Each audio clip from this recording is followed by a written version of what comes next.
for a fact as a police is that everyone has a price.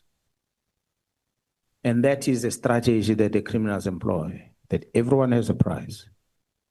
If you cannot bribe an arresting officer in blue uniform on the street, then definitely must bribe the detectives who carries a docket. If you're not successful in bribing a detective that carries a docket, you must bribe the prosecutor that prosecutes your case. If you're not able to bribe that prosecutor to prosecute your case, you must bribe a presiding officer. If you're not successful with that presiding officer, then you must bribe a correctional service official. There's a value chain of the justice system. In one way or another, there's weakness in the chain. Someone get caught, someone fall into that corruption. So it can't be spoken loosely that police officers, majority of them are corrupt and they get arrested. And when you go up the same chain and you speak, it becomes like a taboo that it doesn't happen. Yet there's evidence in this country that the judges are in prison today, some of them, as a result. So we have presiding officers, maybe that's a word I should use, not judges, because it might not necessarily be judges, it might be some of the magistrates. Now let me use the word presiding officers. There are presiding officers in our court processes who are either paid or they are threatened not to give the certain judgments, or they are politically inclined to take certain judgments. Some of them you sit in on the television and you watch and you say, well, this is it's a first of its kind. But the judgment goes out. You disagree with it, but what can you do? It comes from one presiding officer and then it becomes law. Okay. No, I'm asking that question because like the honorable member of the EFF has said that the judiciary is an overarching component within the justice cluster or in the value chain of the justice cluster.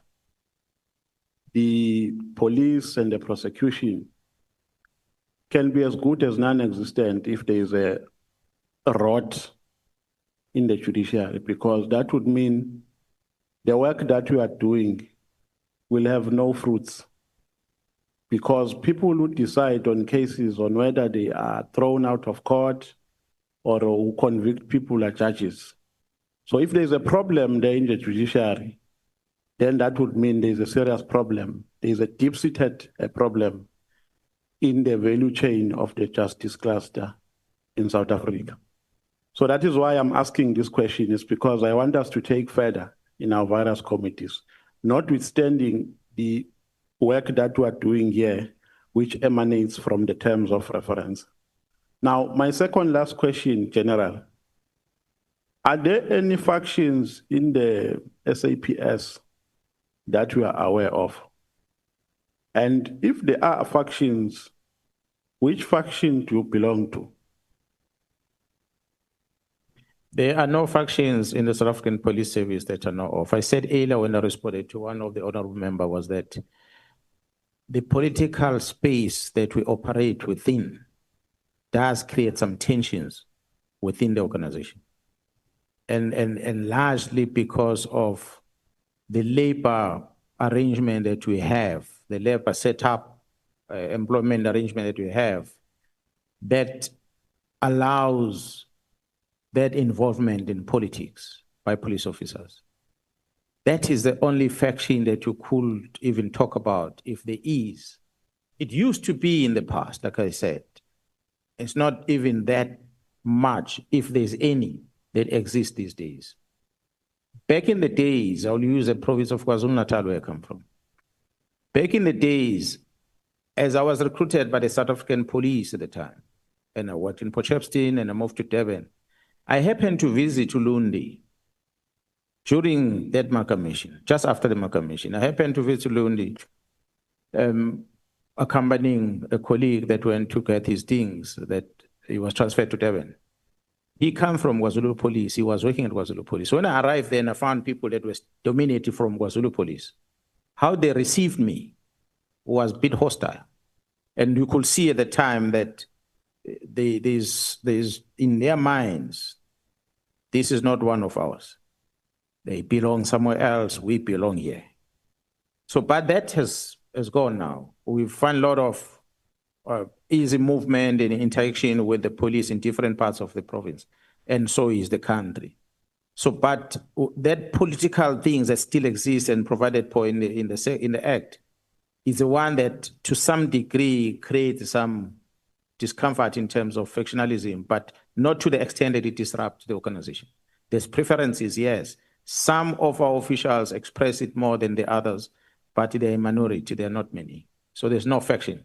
I belong to the South African Police Service that is commanded by the National Commissioner, and I'm subjected to the authority of the National Commissioner, like many others, all of us. I'm not asking this question because I'm trying to be funny, but I was asking it because I want to understand the actual problem, because we need to be very inquisitive and not be excited when we're dealing with issues. My observation is that there is a concerted effort to deal with certain individuals. And General Khumalo is one of those who are one of the targets. What is your reaction to my observation? Yeah, well, that one I agree with you. Definitely.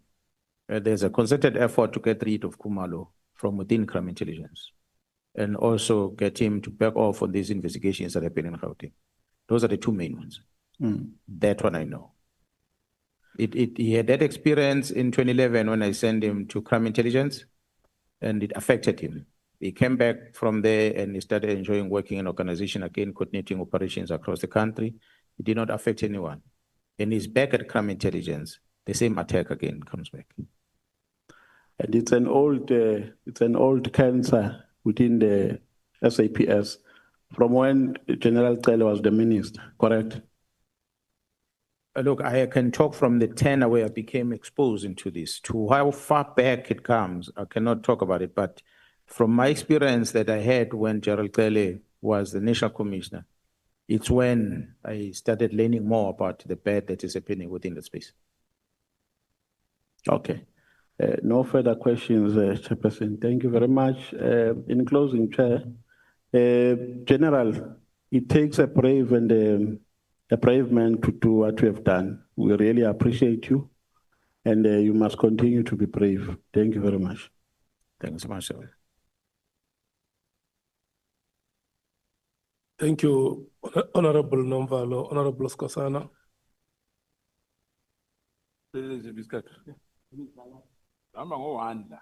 Yeah, the time is running, Honorable Skosana.